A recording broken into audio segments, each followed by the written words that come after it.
I'm speaking with Anurag Maloo, who is an Indo-Asian startup innovation community architect, which is an incredible job title, I think. It's like, wow.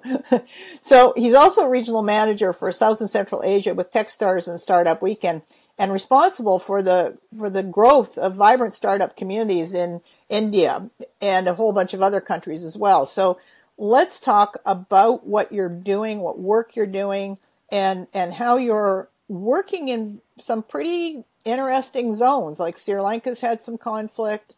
A number of these countries have been dealing with some conflict, and yet you're still able to work with the startup community. Tell us more about that, please. Thanks so much, Donna. Quickly giving an overview, as you said, I build startup communities and entrepreneurship ecosystem in South Asia and Central Asia, and being main focus in India. Since I'm based out of here. And my role is to help people start out, help people become entrepreneurs. Because one thing I have learned over the last few years through experiences is the way entrepreneurship empowers people, and nothing else can do it the same way. So the way entrepreneurs work on developing their regions, developing their communities, and helping other people by solving local challenges, local problems, creating those solutions. It adds immense value to any local community. And I think at Techstars, that is the worldwide network that help entrepreneurs succeed, the biggest focus for us is to build a startup community anywhere and everywhere, because we believe that great entrepreneurs can come from anywhere. They don't necessarily have to come from Silicon Valley, or they don't only come from Bangalore or in New York, but they can come from places, small places like Dushanbe in Tajikistan, to Jaipur in Rajasthan, to Kabul in Afghanistan, to Colombo in Sri Lanka.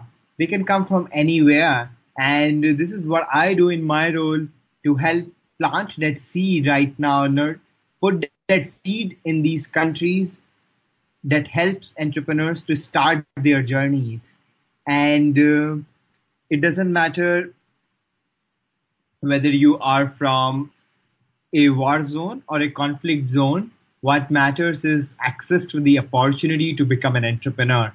And in my role, I try to create that opportunity for them. I will take our programs and other programs to these places that allows people to learn how to become an entrepreneur and how do you start out, and provide them the necessary resources, network, mentorship that it takes to start their journeys. And I'm privileged to work with some wonderful people and entrepreneurs across this region. What I'm intrigued by here, because I know my colleague, I'm going to introduce you to Yodi, who's part of working in Kashmir right now, which really needs your help. So, because these young people are caught between wars, and it looks like your career gets to be, I'm going to fight, as opposed to be an entrepreneur. So that means that in some of these environments that you're in, that you're working in, and there's going to be options for youth. What kind of young person shows up, or whatever ages you're working with, shows up and says, I'm going to try doing something like this, even though my world is falling apart around me, or it has been a crazy period. How do people transcend and rise above the challenges that they have to get engaged in a startup? I think hope that things will change, and I think entrepreneurship is their ray of hope. It's a way for them to engage into constructive and meaningful approach. So what happens is people see that the war, they have seen it is not helping anyone. But what could potentially help is trying something else, which is not war.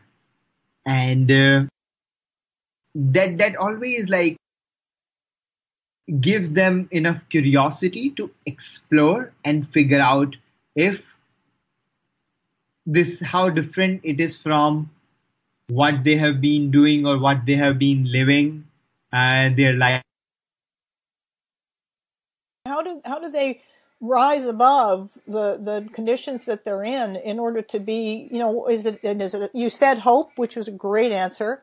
And so beyond that, though, there's going to be some logistical issues that are going to be, and regulatory issues and all sorts of things that pile on top of not just that there's a war going on of some kind, but we've also got some things that just don't support startups and initiative.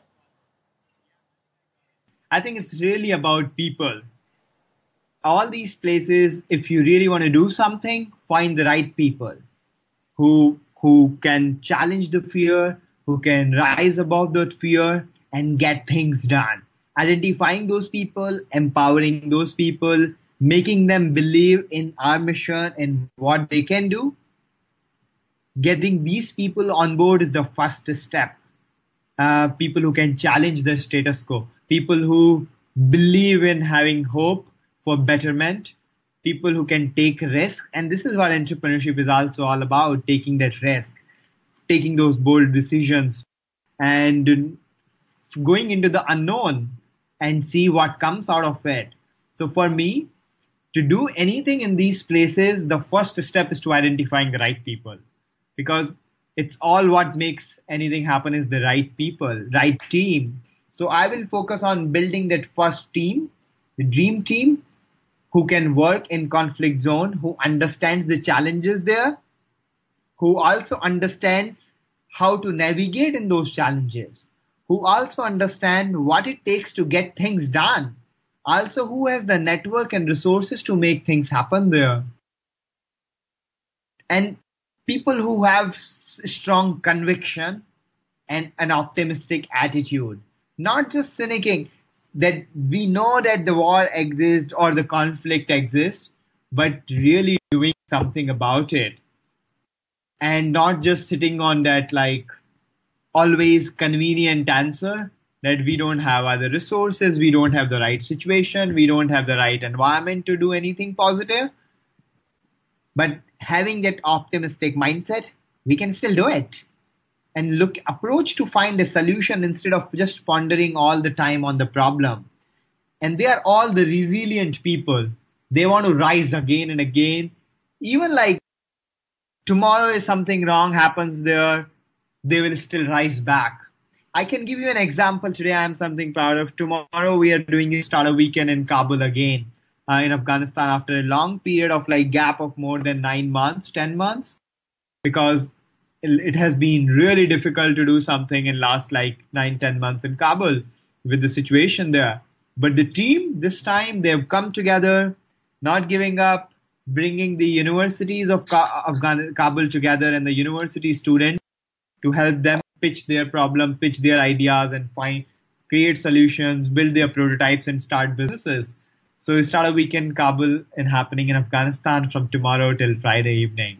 So that is the beauty, and this is only possible because there are some resilient people working at the grassroots in Kabul, creating that hope, creating an opportunity for rest of the Afghans to build their future businesses. So I don't know if that answers your question, but for me, it's really about the people. I totally agree, and I love your answer. It's perfect because it does speak to the power that people have within them to do whatever they can visualize doing. So it's extremely powerful. I need to know, you've got a description here, entrepreneurial evangelist, totally get that. Startup, totally get that. Community architect.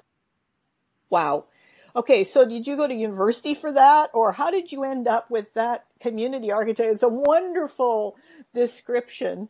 How did you become one? And what are the ingredients? What's the inspiration? What's the your path there?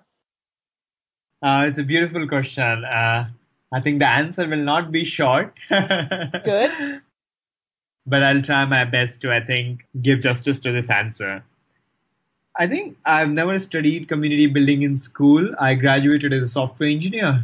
Like most of the Indians, we pursue IT and computer science, graduate as engineers, and then eventually decide, oh, this is not something we want to do in our lives. There is something else. And I became a teacher. And I think very similar to your story, I started teaching 6 to 10-year-old ones as a fellow with Teach for India, 2 years full-time in low-income schools in Pune. Before that, my community building started when I moved to Delhi. And when I was studying in university, and my real learning was not happening there. My learning happened when I started volunteering. So almost in my university days for last 3 years in the university, I volunteered with around 13 to 15 different organizations in different roles, in different capacities, on different projects, small to large, to long-term to short-term projects, to community-oriented, to like policy state. All sorts of things I volunteered with. Very diverse set of people from India and from outside, working on challenges on education, to women rights, to gender, to environment and sustainability, to voting, and all sorts of things. And I think that gave me a real world exposure to there is so much beyond what I was doing behind the walls of university. And that was just an eye-opening experience and a huge learning. I don't know why I was doing it, but I was doing it because I was learning and I was having fun and I was enjoying. I was free, actually. I had that freedom which you talked about to create my own learning, to create my own journey through experiences with people, through conversations with people. And all of that, what I was doing is building a community, building a network. People whom I can learn from, people whom I can help, people whom I can reach out to, people whom I can volunteer with. And that volunteering was my first step towards community building. A cause I am aligned with, I'm interested in solving or giving my time for. And to do that, I can't do it alone. I need people, I need the community. And that's where bringing people together is about community building for a common cause. So that was my journey towards community building, and then slowly into the education space as I joined my fellowship with Teach for India. In my second year of classroom, I started this initiative called the Family of Global Volunteers in my classroom as a pilot, and then eventually scale it up to different classrooms, schools. But it was my journey of taking that into my classroom to my kids, how volunteering has changed me as a person and it played an important role in my life in becoming a leader and becoming a change maker, and how do you become a community leader yourself. So basically, I inculcated the culture of volunteering in my classroom. So that was a community building again in the classroom. And then working with teachers and educators, a community was built around that. And so my life is actually around building those communities in different spaces. I'm passionate about environment and sustainability, so I build community around that. I'm passionate about some other things. I'll get those people together. So I think bringing people together for me is about community building, but community architect is really about also connecting the nodes, people like you in the community who can also do the same, and connecting all those nodes to make a strong web, like a spider web, a very strong web closely connected and networked with each other. And that can help like each other with resources, with network, with, I think, with one they need in their own personal journeys, whether as a founder or as a teacher or as someone who just doesn't have any idea where to start with or who is looking for mentoring. So community building comes with also identifying those nodes and connecting those nodes to create an architecture that supports different communities in any field, whether it could be a community of health experts or community of social entrepreneurs, community of digital marketers, community of investors. So all sorts of people become part of that like overall ecosystem you are building and network you are building. I'm so excited. There's so many different places we could take this conversation. Let's go into the diversity part, because I know India is extremely diverse, having traveled there. I'm just blown away by the diversity of religion, of language, of of ethnicity, and it's just remarkable. And some of the places you're in are also tearing themselves up around diversity as well. So what is the benefit when you're working with these communities and you've got some forces that could either bring it, diversity could be used as a bonus, or it could be used as a strengthener, or it could be used as a divider. What are the things that you've noticed in your community building that make it the strengthener versus a divider? I think before I talk about divider, I would like to highlight how important it is to have diversity in every possible sense, and not just diversity as diversity, but I would like to take an approach of being inclusive. Inclusion is more important than diversity, and I think that will help us answer the question of dividing part. When you try to focus on diversity, let's say whether it's gender, whether it's skills, or whether it's religion or ethnicity, like in my region, I work with all sorts of religions, all sorts of ethnicities to languages, from even geographical diversities like mountain communities to island communities to plains and deserts to ethnic tribes. And then India itself is a huge land of diversity, as you tell, when you move from west to north to south or west to east, everywhere. It changes language, culture, food, everything. So my role is to ensure that we talk about diversity from an inclusion perspective. When you make people understand that it's not diversity, it's what important is the inclusion, leaving no one behind, making sure everyone becomes part of this journey. And if we do that, if we are inclusive, we are more fairer, we are more equitable to everyone. Once you try to just focus on diversity, sometimes it becomes a flashy picture. Because we want a representation from minority, or you are trying to appease to them. No. When you talk about inclusion, you are just want to make sure everyone walks this together. No one is leaving behind. How I am able to address this issue when diversity becomes a challenge for some people when they think of it from a perspective of dividing, use the language of inclusion. That again brings people together. You are basically telling them the same thing from a different perspective. I think that I have seen, today I was having a conversation with a community leader in Sri Lanka, and we were talking about it, that how do we ensure in northern Sri Lanka, especially in Jaffna in northern Sri Lanka, where there was civil war a couple of years ago, and there got arrested 2011. And how do we ensure that in the programs we do, there is enough gender diversity? There is Tamilians, there are Sinhalese, there are Muslims, there are other Buddhist or other representatives in organizing team, in mentors, in participants, in judges, in all possible way. How do we ensure that? And to be inclusive, we need to go out of our way to make this happen. It's inclusion is a part of the culture. And that's what I think sets the language, sets the tone, and then people get it. Wonderful. I love it. I'd ask the next question, because when we're in these kind of environments where things have been turbulent, there's a mess and there's division of some kind. Politically, there's often not a lot of support for doing things differently. Politically, they're barely coping for the most part, or they're using force to suppress and tackle the big issues that way.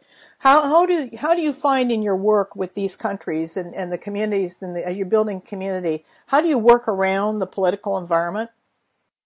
It's interesting. I think sometimes it's tough, sometimes it's easy. It depends. As I said, I think earlier, it's about the people, identifying the right people in the right organizations, and setting the right expectations from the very beginning, that what we can compromise and what we can't. And I think the most important thing is to clearly talk about what we really can't compromise. What are our core values? What does culture means to us? And if there are some non-negotiables, are we on the same page in doing it? And if it doesn't harm the community. I'm an outsider in those places, making people and or I think these people who has the power to make decisions and influence that, making them realize the immense potential they have to make difference. And it's all in their hands. I think once you start believing in those people, once you tell them that we believe in you, you are the one who can actually do it. And that belief in them is a huge thing. It's a big deal. When people see that, no one has ever believed in us. No one has seen us from a positivist like angle. No one has really talked to us about in this manner, that they actually believe in us, that we can do good and we can do better. So that changes the conversation actually, how they look at you and how they see you coming into their community to help them. And that I think changes the entire scenario, and they become more open. They start having very open and honest conversation.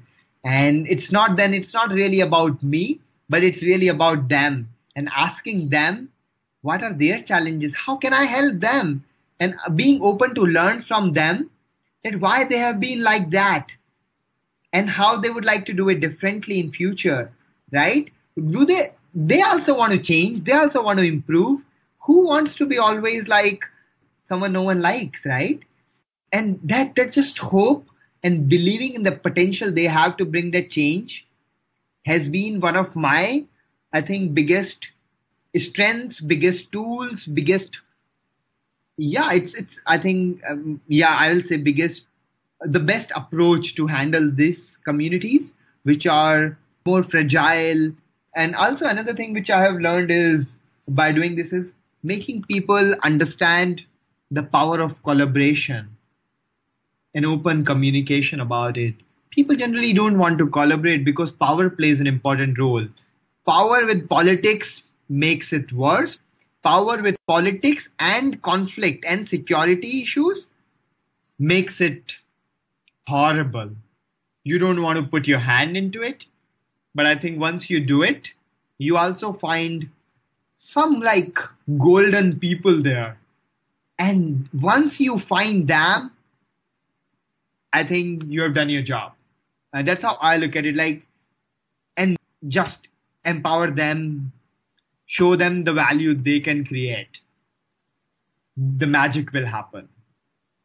And slowly what happens is you start seeing change in culture, because you didn't compromise on the basics, the simple few things, and then people started really seeing you and your community and the work you do with that, I think, mindset, or maybe I will say a positive bias, that this guy or this team, this people, this community will not compromise. If we want to do something, we have to work with them, then we have to really being okay to embrace this culture. And then you slowly see culture starts changing. People are more open about collaboration, about sharing their difficulties, challenges, what are their even vulnerabilities. I've seen people crying, people talking about it. And but that's where the most beautiful relationships have been built. Some of the best friends, best community leaders have come from these conversations. And from the worst circumstances. Absolutely. Yeah, I'm not at all surprised to hear that, because I sometimes find that the people with the most fear are people who've never experienced fear. You know, they've never been in the heart of a conflict. They've never felt, been in the thick of it. And so that is where the most powerful people reside. They are in the thick of it. They are capable of withstanding that kind of a storm, so to speak, to rise above it. So wonderful way of putting it. Thank you. Thank you. Now, anything sort of getting back to the startup conversation and the entrepreneurial evangelist part of it, are you finding, or let me ask it another way, how are you finding the leaders in that coming forward? How do they find you? How do you find them? And who are they? Who are these people that are stepping forward to try building rebuilding economies in some of these conflict and post-conflict countries? So there are two questions, I think. How do I find them and how do they find me? A very cheesy or a spiritual answer is, positive energies attracts each other. I think we find each other somehow. I have never been to those places, but I think I found them, they found me. I think it's both ways. I will say a little bit research, and I think being perseverance is the key here. It's not about finding people, it's about really finding the right people. That's the one thing I've learned. Like, I've been trying to build community in Afghanistan for 3 years. So many communications, reach out to different people in network. And eventually, after like almost 2.5 years, we were able to do something. And how it happened? By finding the right people. Sometimes it also you learn that it may seem you as the right people, but then when you work with them and then you meet them in person, you also see that there's a different side of the story. But eventually, the beautiful thing about community is in the community, all sorts of people comes in. And then eventually the wrong people will be kicked out themselves by the community, and the right people will rise above anyone else. And then you work with them. So that's like a story around like engaging with people when you don't know any one of them and finding the wrong ones and moving to the right ones. Then there are places where I do my homework and research. I will identify people who are passionate about building these communities. Why they want to do it is there anything they have already done in past, and telling them what value this can bring to their communities. How are they going to add value? How are we going to add the value? How is this going to make an impact in their local community? And when it resonates with them, so when we are in the same frequency, resonating with each other, boom, it's done, right? You know those people. There are times when they will reach out, and multiple people or multiple sets of people from different like organizations or places will reach out. Having these conversations with them, very honest conversations with them, helps you filter out and understand why they want to do this. What are their goals and objectives, and how will it help them? What is their big picture? Why are they doing this, right? So that helps us in, again, filtering out. And the best way for me that works is personal network. Reach out to the community, ask people to recommend. I know amazing people, I will ask them to recommend some amazing people who are like them, and then they will make recommendations. And then eventually a couple of people will make a couple of recommendations, and then things start moving on. And I think one thing I've seen is finding one person and then building relationship, and then asking that person to introduce to more people. And then it becomes a chain reaction. Great people come on board and things started flowing and moving. But now answering to what kind of people I work with, I think I have one of the most beautiful jobs in the world where I have the privilege and honor to work with some of the most wonderful people on the planet. I can tell you that, who give first, who go out of their way to help grow their communities and build these ecosystems. Very, very passionate people. They're doing it for the right reason. They're doing it because they really want to help their communities. They are students, they are entrepreneurs, they are mentors in the community, there are corporations, there are individuals, there are teachers, there are co-working space owners, there are incubators, there are smaller accelerators, universities, academicians, like all sorts of people in this ecosystem. Everyone is finding their piece into that big puzzle where they can add value. So all these different people reach out to me and I bring them together. That all of you have similar goal, you want to work on achieving the same thing. Let's do it together. If you don't know each other, I'm happy to make you connect with each other, know each other. And that's where the conflict comes in sometimes. And the power comes in. They don't want to work with each other, or sometimes they want to work with each other. They love each other. So all sorts of things happens. But I think this is my part of bringing them, aligning them with the larger vision, showing them the picture, how together you can add so much value to your community, and thinking beyond yourself. And done. Once they get it, I think my job is done. And then rest of the execution part begins. So I work with everyone. We are very inclusive and open to work with anyone and everyone with the right value, right mindset, and understands what it takes to build the community and give fast. Having that mindset of giving first and helping is the key here. Wow, brilliant. That's the description of true leadership right there. I'm learning. So as we close off now, is there anything that you would say to a startup entrepreneur in a country that's got a lot of stuff going on politically and culturally and socially and every other which way? Any particular tips or advice or thoughts, insights you'd care to share? That's a tough one, but I think be hopeful. I think hope is the way forward and not giving up.